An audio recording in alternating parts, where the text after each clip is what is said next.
Doug Ford is going to take this opportunity to secure the next 4 years for the, quote, conservative Liberals in power in Ontario. Mark Carney changes his logo. Freeland and Carney both get painted red. And the Canadian leadership finally wakes up to the reality of Trump.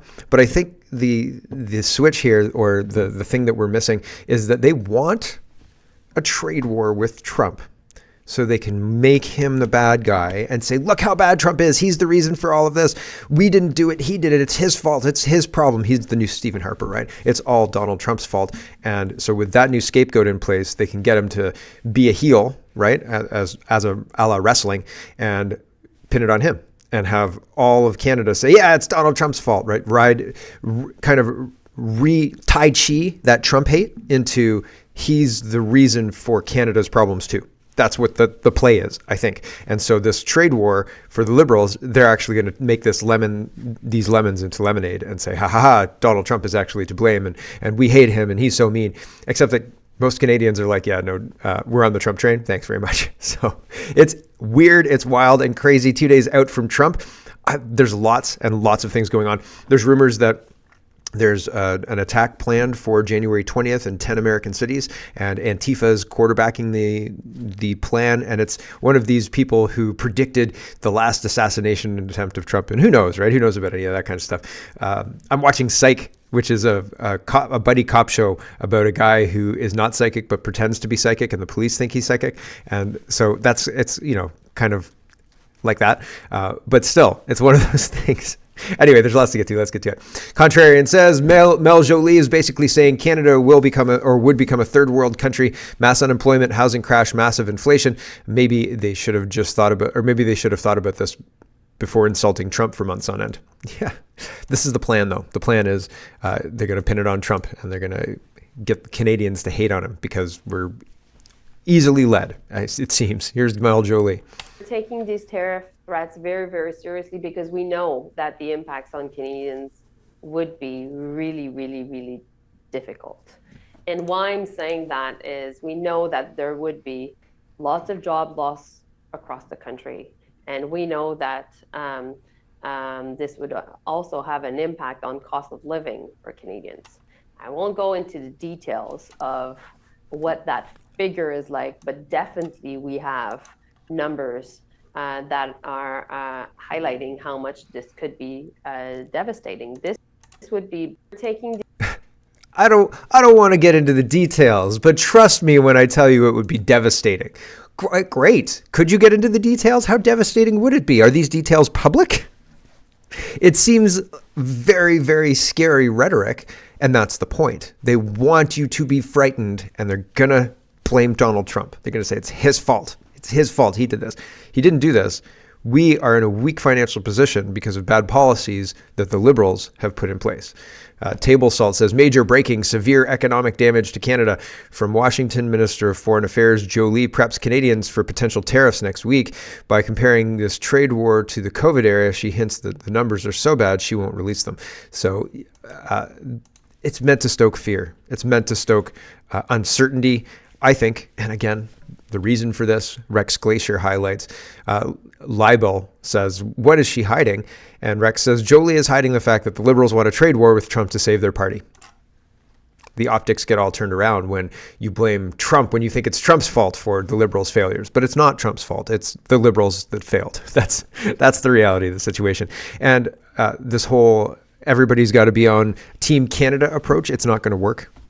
Because there is no Team Canada approach, because the real linchpin of the Team Canada approach is we'll withhold their energy, which is stupid because it would screw Quebec and Ontario.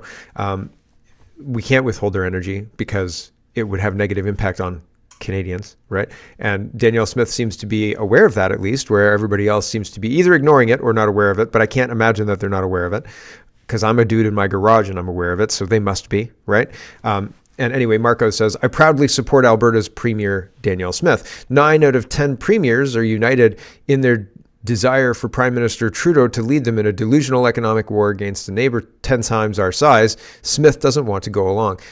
This is one of those situations where democracy as such kind of doesn't work. All 9 of us want you to do the dishes. We've voted on it, and democratically, you're doing the dishes, Alberta. I'm sorry.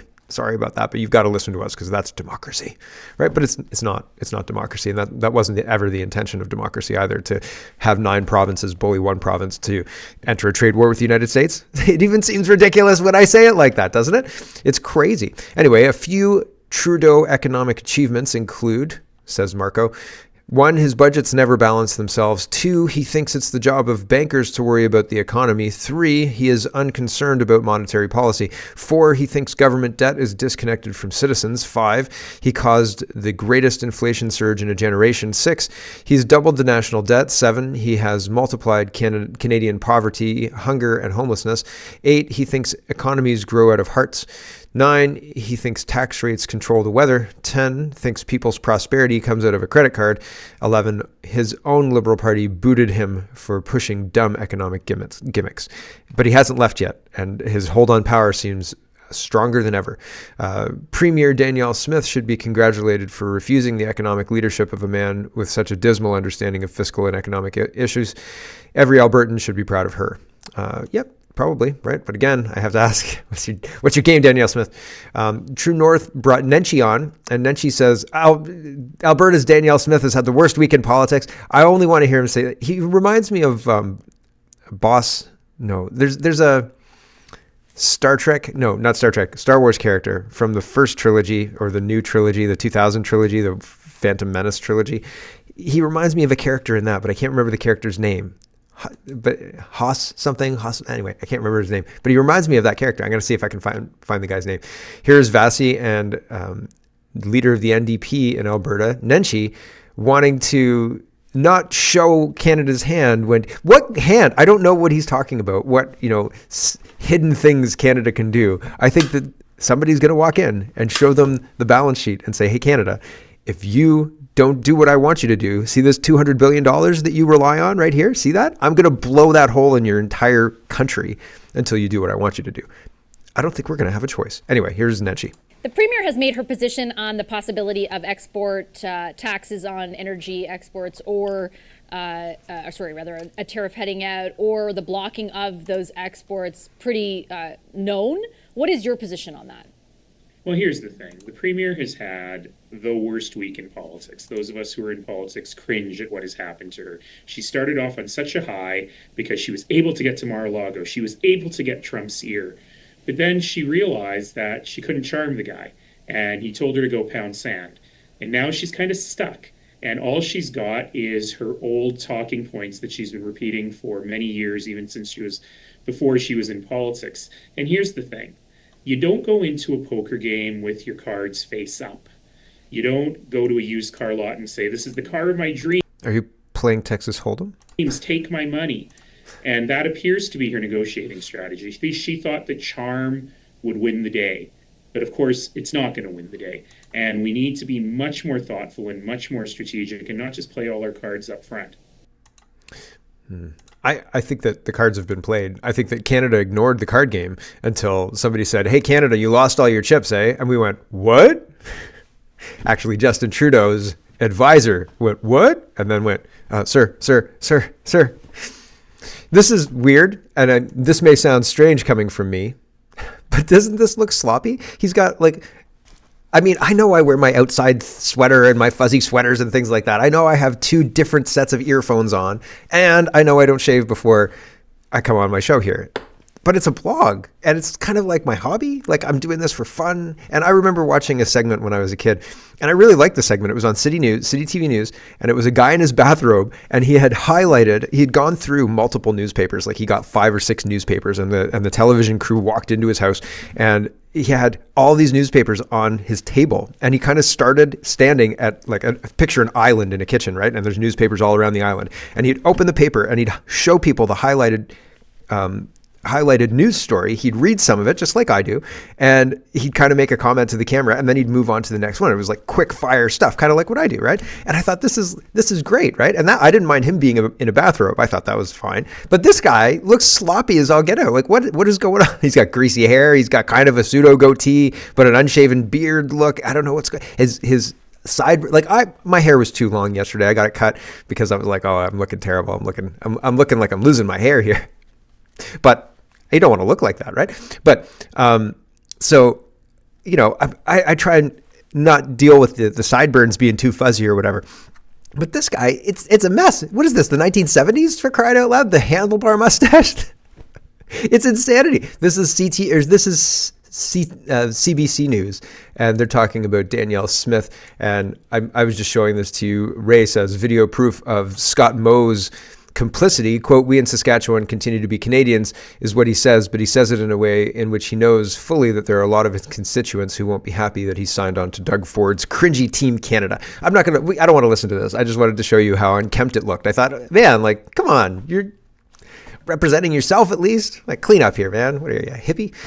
Paul says, liberal anti-oil and gas politicians who forced Alberta to trade almost exclusively with America when they wouldn't let us build new pipelines in Canada now want Albertans to fight an oil and gas trade war with America on their behalf. Deep breath. No, that's not gonna happen, guys. Nope.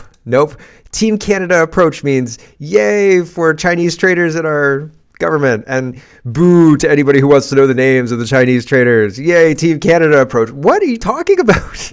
I don't want to fight for all of this. It's insane. Yay, 70% taxes going up to 90% taxes.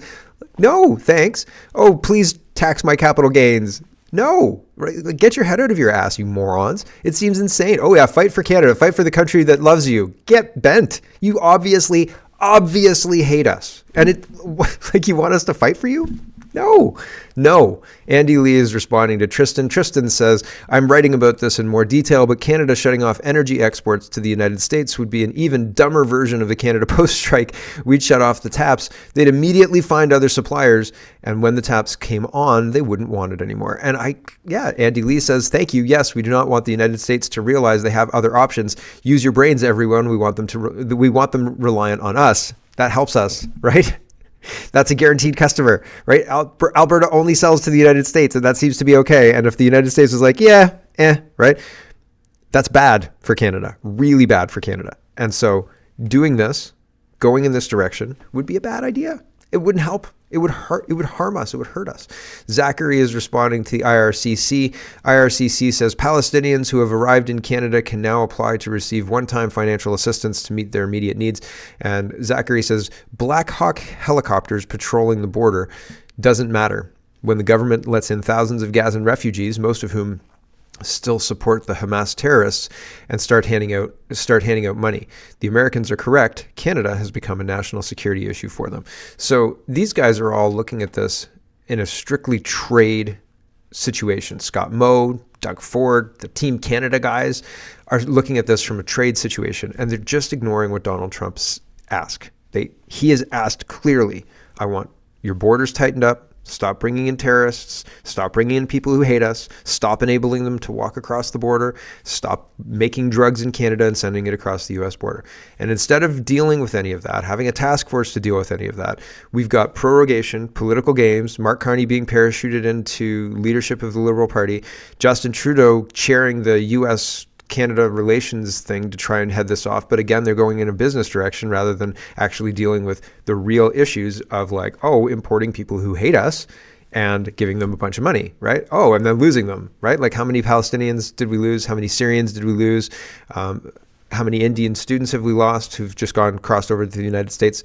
A lot, right? And that's a problem. And that's the problem Donald Trump's trying to fix. And our idiot leaders and who don't work for us, who work for somebody else. The WEF, China, we don't actually know who they work for. They just clearly don't work for us because everything we say doesn't matter, have sold us out, right? So Lori says, I'm using that the Prime Minister, Justin Trudeau, having dumped on Canada, its founders and institutions as systemically racist for a decade, now poses Captain Canada, appealing to our patriotism in the face of a looming tariff war with President-elect Donald Trump. Yeah, so you hate Canada. You think we're settlers. You think we're genocidal maniacs who kill a bunch of First Nations people in Catholic schools. Did I say you hate us? You subsidize wages for foreigners. You bring in foreigners to replace us. We can't buy houses or even find cheap apartments to build a family in because the rents are so expensive because of the bad immigration policies. Our healthcare is a disaster. Our education is grooming our children. You want us to fight for this? You want us to fight for all of this? Are you kidding me right now? And you want us to get on the side of not Donald Trump, who seems to be trying to restore, and who knows if he actually is, right? He could be another power of another faction taking us in another bad direction, but it seems like he's trying to fight for at least sanity in certain things, fiscal sanity, sound fiscal management, and other things that make sense to people. Whereas the policies that our leaders are putting forward don't make sense, and they clearly hate us. They hate us. I don't know how they can try and make a case that they don't hate us. The press hates us. The press talks down their noses at citizens who just want a sound fiscal policy and not handing over billions of dollars a year to illegals for hotels. But that's racist? Give me a freaking break. That's racist. Why aren't you holding the government accountable for misappropriation of funds? They are stealing our money and handing it to foreigners. And people are saying, oh, it's racist if you call that out. Bullshit. It's insane. And now they want us to fight for Canada? Canada has sold us out. Canada has sold us out. So why should we fight for them? Why should we fight for it? Why should we fight for the representatives of this government that has sold us out? Entering a trade war with the United States is damaging, and cutting out the a-holes who have sold us out and figuring out a way to remove them from power and normalize Canada with the United States, I don't know about politically, but financially might make a lot of sense. And politically, just to get rid of the other influences that are damaging our country, right? Because it doesn't seem like we're capable of getting rid of them. It really doesn't. And people have asked Donald Trump explicitly for help with this. So, maybe this is the way he is going to help with this. Western Standard says poll shows 43% of young Canadians would take American citizenship. I think that number's higher if the tariffs come in a couple of days. I think that number is going to be higher. Tom says breaking New York Times reports Donald Trump draft executive orders include an attempt to end birthright citizenship, a designation of drug cartels as foreign terrorist organizations, and a reinstatement of Title 42, which allows the United States to seal the border with Mexico if there is a public health threat. So there you go. There's interesting things happening right at the beginning of Trump's term. And another breaking news, a large-scale deportation operation begins next week in Chicago on Tuesday. Trump to begin large-scale deportations Tuesday, the Wall Street Journal is reporting. So there's all sorts of things happening with the inauguration. The inauguration is going to be inside as well, I think for security reasons, because they are trying to kill him. And there apparently is massive activation of terrorist cells across the United States, according to this. And I don't know, you've got to take this with a grain of salt. This is all conspiracy theory, back channel rumors, all that kind of stuff. But it's one of those things that, in the absence of honest reporting from the mainstream media and from previously good sources, you have to kind of look at everything and then make a judgment call. Is this plausible? I think it's plausible. I don't know that they'd actually get 10 cities activated, but did you see Portland? Did you see all of what Antifa did last time Trump was in office, right? They burned down a bunch of cities in the name of peaceful protest. It's arson is not peaceful protest. So is it plausible? Sure. I don't know that they'll be able to do it, especially with the incoming Trump administration already taking over the reins for the transition team has been hands-on for months now. You know what I mean? So if there is a big thing, they've probably got eyes on it, but who knows, right? So anyway, take this with a grain of salt. It is certainly not confirmed, but it's interesting that people are talking about it. Colonel Blah says, if only people realized that their Operation Gladio cells. Laura Logan is saying, okay, this is not great. Response from one of my most trusted and traditionally very understated law enforcement friends. This guy, who I'm going to show you in a second, is no joke. The other thing that makes me believe him is that all the affinity groups, Antifa, Sunrise Movement, etc., are targeting 10 cities across the United States. I've been warning for weeks that on the 18th, they have 2 rallies set up as dry runs for the 20th. Be alert, be prepared. There's something about the calm and the quiet that is unsettling. And then here's Laura Logan. This is a guy talking about a prediction. And she says, enough here to make it worth hearing. It's impossible to know for sure. And so this is I'll just read this part because it's a 10-minute interview. So it says, Pastor Brandon Biggs a chilling warning for Trump's safety. Pastor Biggs, the man who stunned the world with his astonishingly accurate prediction of the assassination attempt on Trump's life, is raising alarms again. Months before it happened, Biggs not only foretold the assassination attempt, but described it in exact detail that Trump would be hit on his right ear by a bullet, a prophecy that left many in disbelief until it came true. I don't know if he actually predicted that, and I don't know that lends any credibility to future predictions, because you can get lucky, right? Like, you can certainly get lucky. But who knows? Moving on to this here. He warns of large trucks filled with 50-gallon drums and a dump truck loaded with fertilizer hidden in underground garages and poised to strike. His vision includes coordinated attacks on Trump Tower, golf courses, and even another direct attempt on Trump's life. Biggs believes that this plot could be a state-sponsored attack, possibly orchestrated by Iran and executed by hundreds of infiltrators smuggled into the United States through secret tunnels on the U.S. southern border. He foresees devastating attacks on 10 major cities, aiming to cripple symbols of Trump's influence and leadership. This prophetic voice is urging authorities to maximize security around Trump, his properties, family, and the incoming administration, as the stakes could not be higher. Whether this will come to pass is uncertain, but Biggs' previous prediction has proven his credibility to many. With Trump's enemies growing stronger and globalist forces potentially fearing another Trump presidency, the threat looms large. God bless Trump, and God bless the United States of America. So we'll see.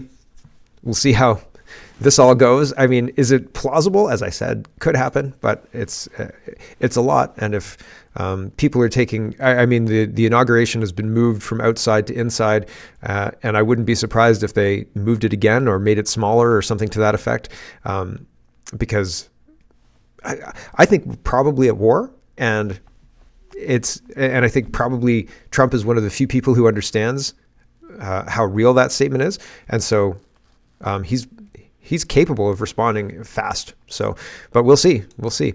MAGA Voice says, "Holy cow, this young man was fired from the Space Force since he criticized DEI, and Trump just hired him to be United States Undersecretary of the Air Force." So he was previously an Air Force guy on Space Command, and now he's going to be back doing that, and with an even bigger and larger expanded role. Here's this exchange. My name is Matt Lohmeyer. I was an Air Force F-15 pilot, and I was a commander in your newly created U.S. Space Force. I am also the first veteran of the Space Force, because under the Biden-Harris regime, I was fired from my command and lost my pension for criticizing DEI trainings that were rampant in the military. Those trainings are still dividing our troops, and thank you for saying you would fire those few woke generals who are a big problem. They're gone. I'm going to suggest that it might, in fact, require ongoing oversight and a persistent, consistent, watchful eye within the Pentagon to ensure this monster never returns to the Defense Department. Will you consider establishing a special task force, office, or position to ensure that these monsters never return to the Defense Department? You know what I'll do? And I'm pretty good at this stuff. Sometimes you get it wrong. I'm going to put you on that task force. I think it's good. Not going to do better than him. I'll put you on. Make sure you give the name. Thank you. Beautiful, right? I have your approval. Yes, sir. I have your approval. We're not going to get better than him. You're right about it. You're right. 100%. Thank you. My name is Matt. He knows the drill, right? And well, we'll see. We'll see. I hope, right? You got to hope. I hope, fingers crossed. But I'll be here, and I'll be talking about it as it happens. So buckle up. It's going to be fun. Western Lensman says, after actively engaging in a cover-up of Biden's cognitive state, the brave, intrepid journalists at the New York Times are out with a tell-all piece on the cover-up, blaming Biden's inner circle and taking zero responsibility themselves. Everything they lied about for years, they now admit. And so there's more to this story. I just wanted to highlight that the New York Times is coming clean. And there's got to be some ulterior motives to why they're coming clean now. So that's weird. We got to move on fast. NWO stuff. Britain is bringing in digital driver's license. Nobody's being asked, and it's just being rolled out like, oh, here's your digital driver's license. We know you didn't ask. You're welcome. And Bernie says, digital ID, drip, drip, drip. Britain slowly but surely pushing citizens into the centralized control of digital ID by stealth with no mandate. Digital driver's license to be put on phones this year. App may be used for buying alcohol, boarding domestic flights, and voting.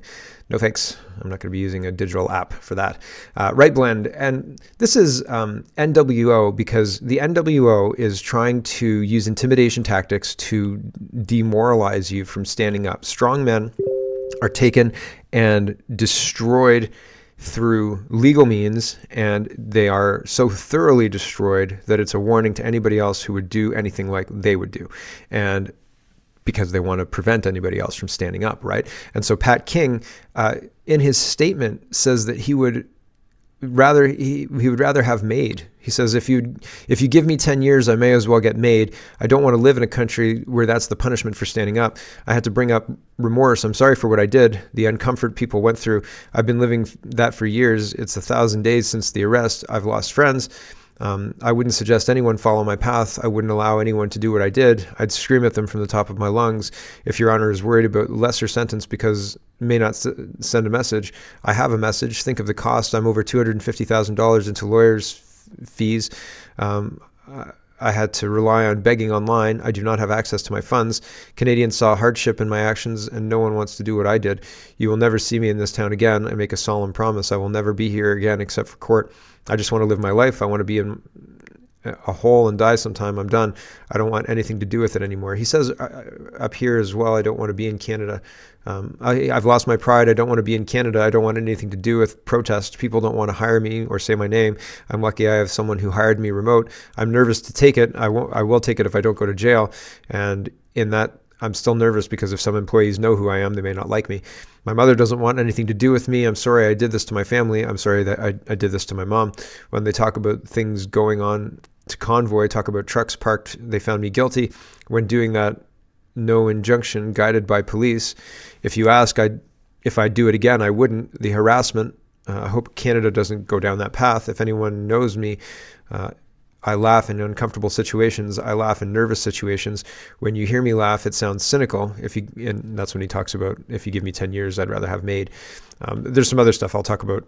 I'll do a bit of his statement at the top, but the meat of it is they want people to be so demoralized that they don't want anything to do with protest, that the cost is too much.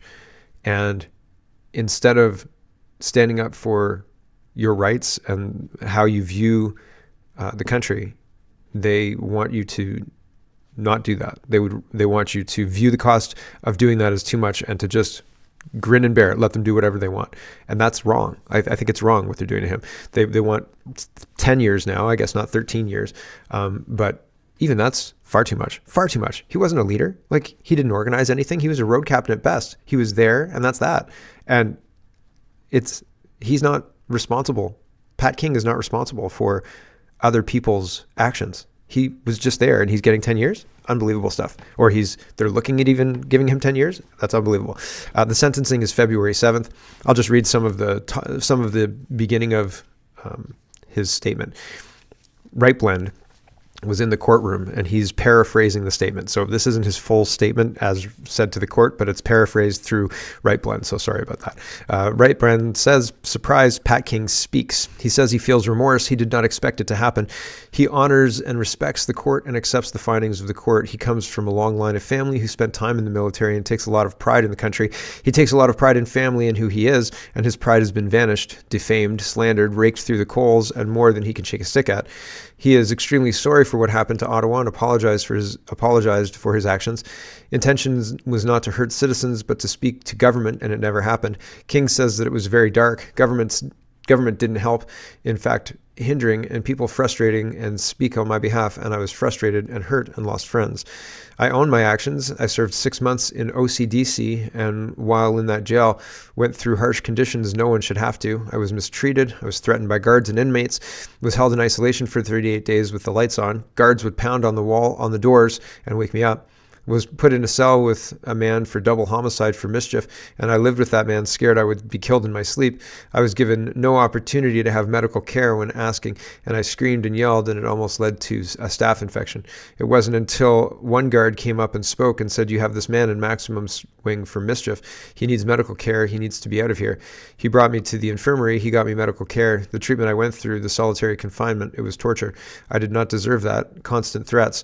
The shower was not accommodating to a man of my disability. If I take a shower with my metal leg, I can slip and fall. I need a chair. I didn't get one until the guard fought for me. In prison, I get emotional. One of the proudest moments parents get to see is a child graduate and move on to secondary.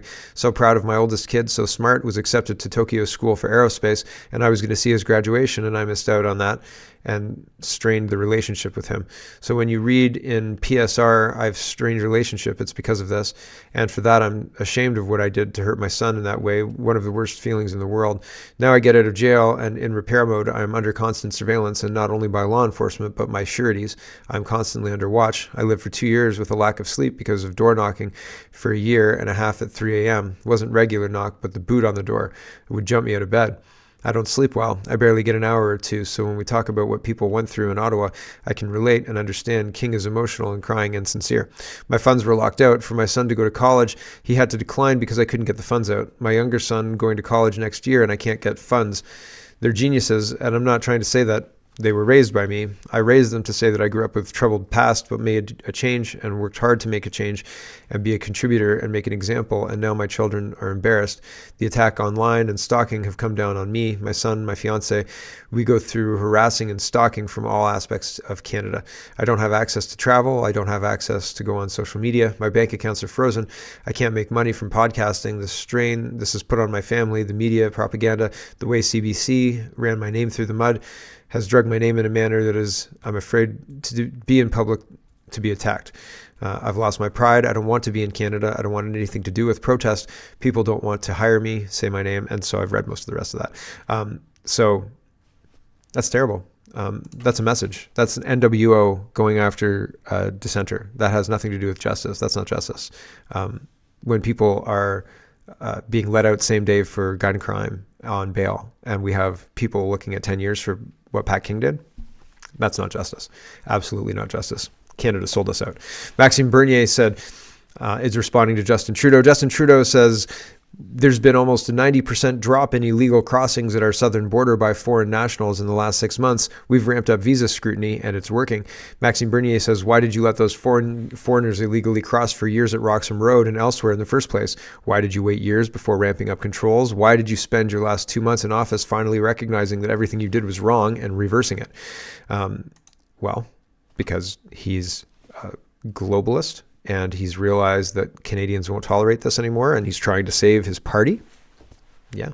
Mark Miller says, yesterday, Wab Canoe and I announced the first step of a months-long process to help children from Gaza in need of urgent medical care. I'm grateful to Wab Canoe and the province of Manitoba's dedication for bringing a mother and son to safety in Winnipeg. There shouldn't be a single foreign person who's getting health care over anybody in Canada who's on a wait list. Period. Kirk says, we have thousands of Canadians die waiting for healthcare, and you're cutting even more Canadians from getting care by bringing in foreigners? You absolute scum. Family in Manitoba, family identifies man who died following hours-long wait in Winnipeg ER. Sister wants answers about how Chad Christopher Griffin, 49, died after being brought to a hospital by ambulance. So they just left him there to die. All right, but don't worry, we're bringing kids from Gaza because children are protected because you have sympathy for them because they're children. Oh, don't you want to save the children, right? What won't somebody think of the children? That's why they do it for children. That's why they say, oh, we're looking after the children. Meanwhile, they pretend they don't know what a woman is, right? And also they pretend that children can change their gender if they want to. And the reason they do that is because if you can change your gender, then you can consent to sexual relationship. That's why they're trying to push that. So anyways, I digress. Natasha Montreal is responding to this whole thing as well. She says, the Liberals don't even pretend to work for Canadians. Canadian parents understand that your child is less important to these Liberal traitors than foreign children whose parents have no ties to Canada and have not paid a cent in tax. Disgusting. Absolutely disgusting. It's unbelievable. It's unbelievable. I don't know why anybody tolerates it. It's crazy. Here is City News, and they say, no fat to be trimmed, 50% tax hike in 2025 in Wilmot Council, in Wilmot Township, that's in just outside of Kitchener-Waterloo. And so residents in Wilmot Township are looking at a potential nearly 51% property tax increase in 2025. At a council meeting on Monday, Wilmot Mayor, Council, and staff began discussions on the operating and capital budgets for 2025. The report from staff details gross expenditure budget of more than $33 million with a property tax levy requirement of more than $18 million. A 50.84% increase from 2024. The out-of-the-ordinary number has made headlines over the past week and was the main point of discussion at the meeting on Monday, which was just for informational purposes. Previous decisions, previous directions from previous councils and administrations have led us to the point where we're at today, explained Greg Clark, Chief Financial Officer for Wilmot. It's not about pointing fingers or laying blame. It's just saying that the cumulative impact of all those decisions has led us to a place where we have minimal reserves, we have minimal capital funding, and we are in a situation where we have large infrastructure backlog that we need to take care of, as well as forward-looking investment in capital. So you need big infrastructure and forward-looking investment. Somebody's not being realistic. Catching up on those capital investments makes a large portion of the percentage increase. The report describes the increase as a significant one-time increase in property tax, but as Clark explains, that definition does not accurately explain the situation. It's a one-time in magnitude only, but not one-time in the fact that it stays in the base. Said Clark, what we're meaning is we're proposing a single big leap that's going to get us back to the line we're at, but it's not a one-time cost. The revenue is required indefinitely. He's still not being very clear. Like, what they mean is, the increase is one time, but after it's increased, it's not going back to the price it is now. It's going to just stay at that big increase. And then we're going to do property tax increases like 1% and 2% like we used to after we increase it, those big 50% now. That's what they mean. Councillor Chris. Hello, everyone. Thanks very much for watching. This is just a short version of a longer show. If you'd like to get the whole show, you can go over to CanadaPoly.com and sign up for a subscription. Just look in the drop-down tab for Shop and Donate and look for subscriptions, and you'll get immediate access to the full show. Love to see you. Thanks for watching, everybody. Have a wonderful, wonderful